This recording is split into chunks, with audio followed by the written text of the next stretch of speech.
मेरे पास व्हाट्सएप पे बेशुमार लोगों की कॉल्स आई और सबसे ज़्यादा पंजाब से, पंजाब के मुख्तलिफ शहरों से, और कुछ हमारे पाकिस्तानी भाइयों की जो दुबई में, मिडल ईस्ट में, यूरोप में सेट हैं, और उन्होंने इसी पेज को, फेसबुक पेज को देखते हुए मुझसे रब्ता किया।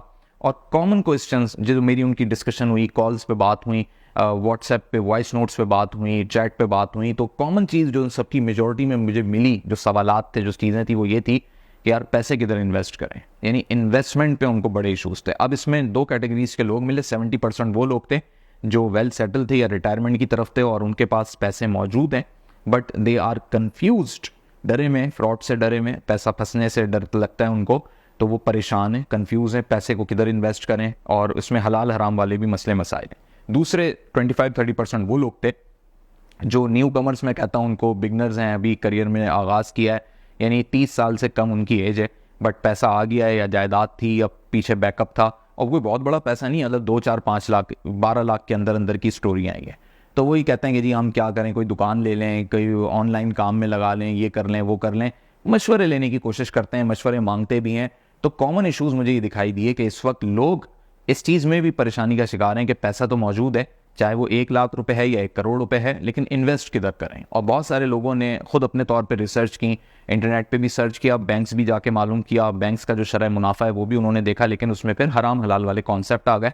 और फिर जो बैंक की इस्लामिक प्रोडक्ट्स हैं उस पर भी उन्होंने देखा, तो उस पर उनका दिल थोड़ा सा मुतमईन नहीं हुआ कि उसमें परसेंटेज बाजें नहीं। अब देखें ये कैसे इंसान का एक अपना कॉन्सेप्ट है कि एक तरफ जहाँ पे फिक्स है परसेंटेज, उसको हराम तस्वुर किया जा रहा है और वो हराम है भी, लेकिन एक जगह जहाँ पे परसेंटेज फिक्स नहीं है, लेकिन उसमें पूरा इस्लामिक बैंकिंग वो दिखाते हैं पिछले 3-6 महीनों से ये हमारा चल रहा है, आगे ये एक्सपेक्टेशन है, तो उसमें भी उनका दिल या तो मुतमईन नहीं है, या फिर वो कहते हैं कि ऐसा ना हो कि बिल्कुल ही डाउन हो जाए, पैसा डूब जाए।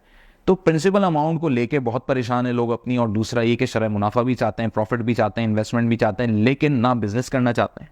क्योंकि मैंने इन सारे लोगों को बिजनेस के मशवरे दिए, ट्रेडिंग के मशवरे दिए, तिजारतों के मशवरे दिए, एक्सपोर्ट के मशवरे दिए, लोगों को आपस में गैदर करने के मशवरे दिए, और मैंने किसी को भी ये नहीं कहा कि भाई कल ही पैसा लगा दो। मैंने कहा पैसे को भूल जाओ, पहले प्लानिंग करो। सबसे इंपॉर्टेंट है प्लान बनाना, चाहे 1 साल लग जाए, पैसे को रखो जहाँ पे भी रखा हुआ है, जिस सूरत में रखा हुआ है। हाँ, अगर अच्छी चीज़ की सूरत में चाहते हो, गोल्ड लेके इन्वेस्ट कर दो या प्रॉपर्टी लेके इन्वेस्ट कर दो, लेकिन दोनों सूरतों में ज़कात तुम्हारे ऊपर वाजिब रहेगी। लेकिन इंपॉर्टेंट चीज़ ये है कि आप उसके लिए प्लानिंग क्या कर रहे हो, क्या आप प्लान कर रहे हो या नहीं कर रहे, और आप करो प्लान। यानी आप मुझसे मशवरा ये लो कि भाई मैं इस चीज़ का प्लान कर रहा हूँ, तो मुझे इसमें मशवरा दें, मैं उसमें मशवरा दूंगा, लेकिन आप ये मशवरा मुझसे लोगे यार मेरे पास इतने पैसे हैं मैं किधर इन्वेस्ट करूँ, तो इट मीन्स कि आप अपने दिमाग से नहीं चल रहे। और मेरे दिमाग पे आप क्यों चलोगे, मेरा आपका क्या लिंक है? मैं आपको मोटिवेट कर सकता हूँ, मैं आपको गाइडेंस दे सकता हूँ, बट गाइडेंस किसी सब्जेक्ट और टॉपिक पे दूंगा। तो सोचना आपने कि जी मैं ऑनलाइन काम करना चाहता हूँ। अब एक भाई थे, एक दोस्त है, उन्होंने कहा मैं यूट्यूब चैनल बनाना चाहता हूँ, उन्होंने रब्ता किया, उन्होंने कहा आप मुझे गाइड कर दें और मैं इस तरह इन्वेस्ट भी करूँगा, डिजिटल मार्केटिंग भी करूँगा। मैंने कहा जिस चीज़ का आप यूट्यूब चैनल बनाना चाह रहे हैं, आप खुद सोचें उसके यूजर्स, उसके व्यूअर्स कितने हैं। 5%। इस सब्जेक्ट को कोई सुनना नहीं चाहता, इस सब्जेक्ट को कोई देखना नहीं चाहता। यानी आप लोगों को ये ऐसा यूट्यूब चैनल बनाना चाहते हैं जिसमें आप लोगों को सर्विस इंडस्ट्री के बारे में गाइड करें, तो वही यूट्यूब के ऊपर आपकी जो ऑडियंस है, अगर आप उसके एनालिटिक्स देखेंगे तो आपको इंटरटेनमेंट व्यूअर्स सबसे टॉप पे दिखाई देंगे। आपके कंटेंट के अंदर तो कोई इंटरटेनमेंट है ही नहीं, आप तो एक बड़े सूखे सब्जेक्ट की बात कर रहे हो। 5% भी मैंने बहुत बड़ी बात दावे के साथ कह दी। अव्वल तो 5% भी नहीं। अब आप उसके लिए कितनी डिजिटल मार्केटिंग करोगे, कितनी एफर्ट लगाओगे, क्या उसमें ऐसा डाल दोगे जिसकी वजह से वो देखा जाए? अल्टीमेटली आप थक हार जाओगे, 6 महीने में आपको कोई आरओआई नहीं होगी, और आप बोलोगे यार चैनल भी मौजूद है, मोनेटाइज भी है, लेकिन व्यूअरशिप नहीं है। और फिर आप वही आखिर में गलत तरीके से व्यूअरशिप क्रिएट करोगे और यूट्यूब आपका चैनल ब्लॉक कर देगा। तो कहने का बुनियादी मकसद ये है कि इन्वेस्टमेंट करना इस वक्त दुनिया के लोगों का, बिलखुसूस पाकिस्तानियों का, एक बड़ा मसला बना हुआ है। और वो मसला इसलिए बना हुआ है क्योंकि वो बिजनेस नहीं करना चाहते, वो कहीं पैसे को फंसाना नहीं चाहते, वो रिस्क नहीं लेना चाहते, और उनको ही लगता है कि इसमें रिस्क बहुत है। और रिस्क इसलिए उन्हें लगता है क्योंकि उनकी स्टडी नहीं है, उनकी रिसर्च नहीं है। बगैर पढ़े, बगैर रिसर्च किए आप किस तरीके से कोई काम शुरू कर सकते हैं, कोई इंडस्ट्री कैसे लगा सकते हैं? एक सुई बनाने की भी इंडस्ट्री है, एक ताला बनाने की भी इंडस्ट्री, एक चाबी बनाने की भी इंडस्ट्री है। तो उसके लिए आपको स्टडी तो करना पड़ेगा, फिर सेल्स मार्केटिंग की आपकी स्ट्रेटजीज होंगी। तो इसका मतलब है आप पढ़ना नहीं चाहते, इसका मतलब है कि आप मेहनत नहीं करना चाहते, आप स्ट्रगल नहीं करना चाहते। पैसा आपने कमा लिया या आपको मिल गया है विरासत में, और अब आप चाहते हैं कि मैं इसको कहीं भी पैसे को फंसा दूं, और लोगों के ऊपर फिर आप जो है ना डिपेंडेंट हो जाएंगे, और फिर लड़ते रहेंगे बाद में कि नहीं तूने इतना कहा था, अभी इतना मुनाफा नहीं हो रहा। और ये फंडेबाजियां चल रही होती हैं लोगों की, लिखत पढ़त में चल रही होती है, नहीं लिखा हुआ होता है सब कुछ, और वो आखिर में लोग शर्मिंदा होते हैं, भाई भाई अभी क्या करें, अभी तो मुनाफा ही नहीं हुआ, डूब गया सब। तो वो बंदा कहता है कैसे डूब गया, ये डूब गया, वो डूब गया। तो वो कहता है भाई तुम कर लेते बिजनेस, फिर तुम ले लेते रिस्क, मुझसे तो डूब गया। अब जब होगा कभी बिजनेस में मुनाफा या कभी कोई दूसरी चीज़ हुई, अल्लाह ने चाहा तो मैं देख लूँगा, अब मैं पाबंद नहीं हूँ आपके पैसे देने का। तो ये वो सिचुएशन है पाकिस्तान के अंदर जो लोगों के लिए परेशान कौन सूरत हाल है। फिर लोगों ने गोल्ड में इन्वेस्ट किया, अब वो गोल्ड लेके परेशान है, अचानक से डाउन हो गए रेट, अचानक से ये हो गया, अब वो गोल्ड लेके डुअल परेशान है। एक तो ज़कात लग गई है उनके ऊपर, 7.5 तोला से ऊपर हो गया। अब वो कहते हैं कि यार क्या करें इसमें। फिर लोगों ने ट्रिक्स निकाली, घर के जी 4 अफराद हैं, डिवाइड कर दिया गोल्ड को। ज़कात का मसला देखें कितने गलत तरीके से हल कर रहे हैं कि तुम्हारे नाम पे इतना गोल्ड, तुम्हारे नाम पे इतना गोल्ड, इस तरीके से ज़कात के मसले हल करें। यानी आप अल्लाह के साथ भी, शरीयत के साथ भी आप जो है ना गेम कर रहे हो एक तरीके से। तो क्या अल्लाह को नहीं पता कि वो पैसा किसका था? क्या वो तुम्हारे घर के अफराद का था या तुम्हारा था? अब तुम कह रहे हो नहीं ये तुम्हारे नाम, ही तुम्हारे नाम, ताकि तुम 1 साल की ज़कात से बच जाओ। और दूसरा फिर खटके क्या लगे में कि एकदम खबर सुनी कि जी गोल्ड का रेट डाउन हो गया है, तो अचानक से फ़ोन कॉल, यार क्या करें, मशवरा दो मशवरा दो। अबे भाई क्या मशवरा है तुम्हें? अगर गोल्ड इन्वेस्टमेंट का मकसद होता है कि आपके पास फालतू पैसे पड़े हुए हैं, कैश कंडीशन में थे, बुरे वक्त के लिए आपने कोई 2-3 तोला सोना लेके कोई सेट की सूरत में या फिर आपने कोई बिस्किट की सूरत में एक इन्वेस्ट करके छोड़ दिया कि कभी अल्लाह ना करे बुरा वक्त हुआ, और उसको शरई तकाजों के अंदर रखा कि अगर 7 तोला से ऊपर जा रहा है तो भाई आप ज़कात दें उस पर सालाना, नहीं जा रहा तो आप उसको पड़े रहने दें। ये होती है गोल्ड इन्वेस्टमेंट। गोल्ड इन्वेस्टमेंट ये नहीं होती कि उस पर कितना चल रहा है, बढ़ गया बेच दो, फिर कम हो जाए फिर खरीद लो। This is not a game, this is not a business.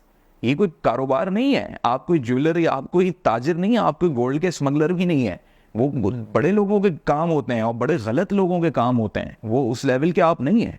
तो एटलीस्ट आप गोल्ड में इन्वेस्टमेंट करते वक्त ये नहीं सोचें, हाँ आप शरीफ आदमी हैं, आप मिडिल क्लास हैं, प्रॉपर्टी में इन्वेस्ट कर लें। अब प्रॉपर्टी में इन्वेस्ट करने का सबसे बड़ा इस वक्त जो धचका, फ्रॉड, नुकसान है वो ये है कि आपको प्रॉपर्टी के बिजनेस की साइकी का नहीं पता। आप बस ये एडवर्टाइज देखते हैं, वो कहता है 3 साल में कब्जा और बुकिंग और 10% पे ये फलाना दिमकाना, आपने पैसे फंसा दिए। अब वो बिल्डर कहता है आप मुझे हर महीने देते रहो, 3 साल में वक्त है। या आप एक ही दफ़ा प्रॉपर्टी लेके डाल देते हो और अब आप सोचते हो यार बढ़ जाएंगे, तो फिर आप उसके डॉक्यूमेंट्स पहले देख लो। ये अच्छा फैसला है, ज़्यादा बेहतर फैसला है। आप उसको रेंट पे कर सकते हो, लेकिन इस पर भी आपकी ज़कात बनती है क्योंकि आप उस पैसे से बिजनेस कर रहे हो, आपको जो उससे रेंट आ रहा है वो आपका मुनाफा बनता जा रहा है, और उसकी भी एक शरई वैल्यू है जो यकीनी तौर पे आज के दौर में कितनी छोटी प्रॉपर्टी कोई नहीं लेता। और आज के दौर में मरी से मरी प्रॉपर्टी भी आपको 20-25 लाख की मिलती है, जो ये मैं बिल्कुल लीस्ट बता रहा हूँ, जो शायद 1-2 कमरों के फ्लैट्स होंगे। लेकिन अब आप खुद सोचें कि लोगों के पास पैसा है, लोग परेशान क्यों हैं? समझ में नहीं आ रहा कि जी प्रॉपर्टी, गोल्ड, फलानी जगह, इधर उधर। अब उसमें एक नई चीज़ शामिल हो गई। वो नई चीज़ ये शामिल हो गई कि भाई ट्रेडिंग ऐप्स आ गई, उसमें लगा लो। बिटकॉइंस आ गए, क्रिप्टो करेंसी आ गई, इसमें लगा लो। अमेजोन वाले, एटसी पे काम करने वाले, ई कॉमर्स पे काम करने वाले बहुत सारे लड़के निकल आए। हम वर्चुअल असिस्टेंट हैं सर, हम आपके बिज़नेस को प्रमोट कर देंगे, आप हमें इतने पैसे दें, हम देखें आपके बिज़नेस को कहाँ ले जाते हैं, और उसमें मुनाफा तय कर लिया। यहाँ तक तो बातें सही हैं, लेकिन जब प्रैक्टिकल इंप्लीमेंटेशन इन तीनों फील्ड्स में, चाहे ई कॉमर्स हो, चाहे ट्रेडिंग एप्स हों, या फिर आपका ये क्रिप्टो करेंसी हो, क्योंकि ट्रेडिंग एप्स भी क्रिप्टो के साथ ही जुड़ी हुई हैं, आप मुझे सिर्फ ये बताएं आपका इन तीनों में से किसी भी एक चीज़ में एक्सपीरियंस है तो बिस्मिल्लाह करें। अगर नहीं है तो भाई खुदारा मत पड़ें, क्योंकि ये सारी चीज़ें पिछले 5 सालों के अंदर प्रमोट हुई हैं। वो चीज़ जो बरसों से है, प्रॉपर्टी बरसों से एक कॉन्सेप्ट है, गोल्ड का कॉन्सेप्ट बरसों से है, बरसों यानी हज़ारों सालों से है। ग्रीक दौर में भी यही चीज़ें चलती थीं।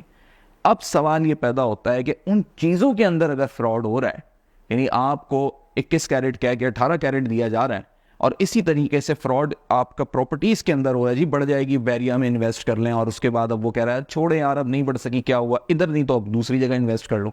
वो तो भाई हमारा पैसा तो रुल गया, उसकी तो वैल्यूएशन डाउन हो गई, हमने जितने लगाए थे उसकी तो एक्चुअल वैल्यू भी नहीं निकल पा रही। तो फिर वो कहते हैं वेट करें सर जी, ये तो प्रॉपर्टी के गेम में ऐसा ही होता है, वेट ही करो फिर। तो आप इतने बड़े मुनज़्ज़म फील्ड और इंडस्ट्रीज़ में रुल सकते हैं, तो ये क्रिप्टो, ये ट्रेडिंग एप्स, ये ई कॉमर्स, इसमें क्यों नहीं रुल जाएंगे आप? इसीलिए कि आपको उसकी नॉलेज नहीं है। तो सबसे बेस्ट वे ये है कि अल्लाह ने आपको पैसा दिया है, पैसे को इन्वेस्ट करना चाहते हैं, तसल्ली रखें, पैसा आपके पास है, आपका अपना पैसा है, किसी को नहीं दें, बैंकों के मसलों में भी नहीं फंसें। पैसे को जहाँ रखना है आपकी मर्जी, आप उसको रखें, बट उस टाइम फ्रेम को, उस टाइम पीरियड में आप अपने आप को ग्रूम करें, तैयार करें, मुख्तलिफ बिजनेसेस के बारे में सोचें, देखें, रिसर्च करें, बैठक लगाएं, जाएं आएँ, चैम्बर्स में जाएं, कॉमर्स की इंडस्ट्रीज़ हैं, मुलाकातें करें, एक दुकान वाले से समझें कि वो क्या कर रहा है, वो किस तरीके से एक बिज़नेस चला रहा है। मुख्तलिफ बिजनेसेस को समझें, बैठें, डिस्कशन करें। आप अपने दिमाग को यूज़ करें। अल्लाह ने आपको दिमाग दिया, वही मेरे पास भी है, वही आपके पास भी है। उस दिमाग को चलाएं, महीनों चलाएं, चलेगा वो दिमाग। ऐसा नहीं है कि आपको ना समझ आता हो कि प्यास लगेगी तो मैं पानी पीऊँगा और जब भूख लगेगी तो मैं रोटी खाऊंगा। दिमाग अगर ये कह रहा है तो फिर दिमाग ये भी बताएगा कि भाई अपने पैसे को कहाँ सही लगाना है और बिजनेस में लगाएं। बेशक उसमें छोटा रिस्क हो, बड़ा रिस्क हो, ये सेफ डिसीजंस आपने रखने हैं, खुद रखने हैं। ये तब आप लोगे जब आप उस चीज़ में आओगे। और जहाँ लगे भाई रिस्क ज़्यादा है, नहीं समझ आ रहा, तो जो चीज़ नहीं समझ आ रही ना, ये उसूल है बिजनेस का। पहला उसूल बिजनेस का ये, जो चीज़ नहीं समझ आ रही हाथ नहीं डालो उसमें, हट जाओ उस बिजनेस से। बेशक दुनिया कमा रही है, अमीर हो रही है, उन्होंने किले खड़े कर लिए अपने, ठीक है भाई, उन्होंने रिस्क ले लिया, उनके नसीब थे। लेकिन तुम्हें तो एक चीज़ नहीं समझ आ रही ना, तुम कैसे डाल दोगे? गाड़ियों के बिजनेस में लोगों ने हाथ डाल दिया कि जी वो ऊबर करीम ऐप्स बड़ी आई थी, इन ड्राइव आई थी। अभी कोविड के बाद की आपको 2 साल पहले की कहानी बता रहा हूँ। लोगों ने अपने 1-1 करोड़ रुपए डाल दिए, 25-25 लाख की 4-4 गाड़ियां लेकर डाल दी। क्या हुआ जनाब? ये हुआ, ऊबर बंद हो गई, करीम ने इतना अपना मार्जिन रख दिया कि वो 35% 40% ले रहे हैं और लोगों की सकत ख़त्म हो गई कि वो इन गाड़ियों में जाए। आखिर में लोग वही पब्लिक ट्रांसपोर्ट और बाइकिया पे आ गए, बाइक्स पे सफ़र करने लग गए, महंगाई बढ़ गई। तो अब जो आपने ड्राइवर रखे थे, अब जो आपने सारी गाड़ियाँ लगाई थी, अब आप कह रहे हैं यार क्या करूँ, कहाँ लेके जाऊँ इन गाड़ियों को? गाड़ियों के भी 2 साल पूरे गुजर गए, वैल्यू भी डाउन हो गई, मॉडल भी पुराने हो गए। अब आपने कहा नहीं जी गाड़ियाँ तो मैंने इतने की ली थी, मैं इतने की बेचूंगा, बायर आपको मिल नहीं रहा, तो फंस गया ना आपका पैसा। क्योंकि आपको इस बिजनेस से, और ये बिजनेस था भी नहीं, ये सर्विस इंडस्ट्री कभी बिजनेस नहीं होती, ये तो सप्लाई डिमांड के हिसाब से चलती है। आपको लगा डिमांड है और आने वाले दिनों में होगी, आपने अजम्पशन पे काम शुरू कर दिए थे, गलत किया।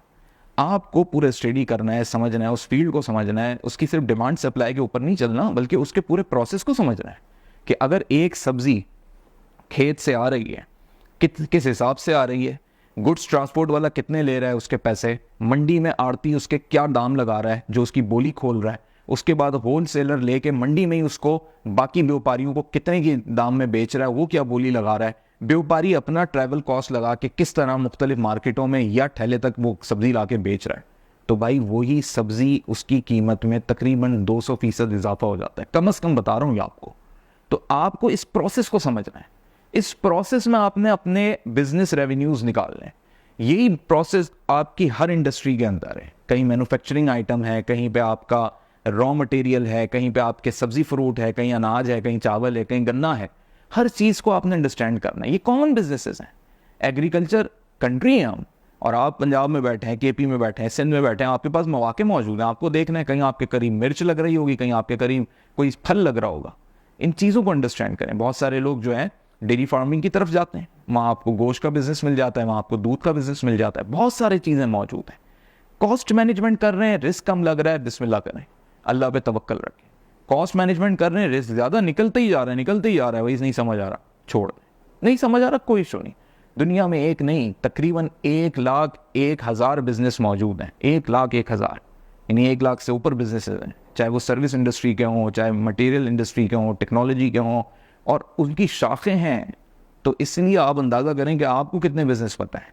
अपने आप को एम्पावर्ड करें, अपने इस पैसे को कहाँ इन्वेस्ट करना है उस पर तसल्ली से सोचें। हर किसी को बताएं भी नहीं, हर किसी से उल्टे मशवरे भी ना लें। जिस बंदे का कोई बिजनेस ही है ही नहीं, बस वो आइडियाज़ पे खेल रहा है, तो उसके आइडियाज़ पे आप क्यों चल रहे हैं? आपका भी दिमाग चल सकता है, आप अपना हाँ डिस्कशन कर लें, लेकिन पाबंद नहीं हो जाएंगे, वो जो बताएगा उसके हिसाब से चलूंगा। तो अपने पैसे को अच्छी जगह इन्वेस्ट करें।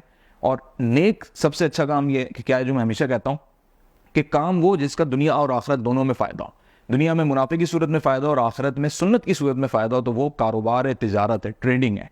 तो इसलिए मैं एक्सपोर्ट पे हमेशा ज़ोर देता हूँ। और कोई ऐसा मसला नहीं है किसी चीज़ के अंदर, बहुत सारे रिस्क होंगे, बड़े मसले मसाइल भी होंगे, तो समझें, अंडरस्टैंड करें, अल्लाह से दुआ करें, अल्लाह ये जो आपका वाली वारिस से आपकी सारी मुश्किलात में आपके हमेशा काम आया है, और वो आपको फिर आगे की मुश्किलात में भी हल निकाल के देगा।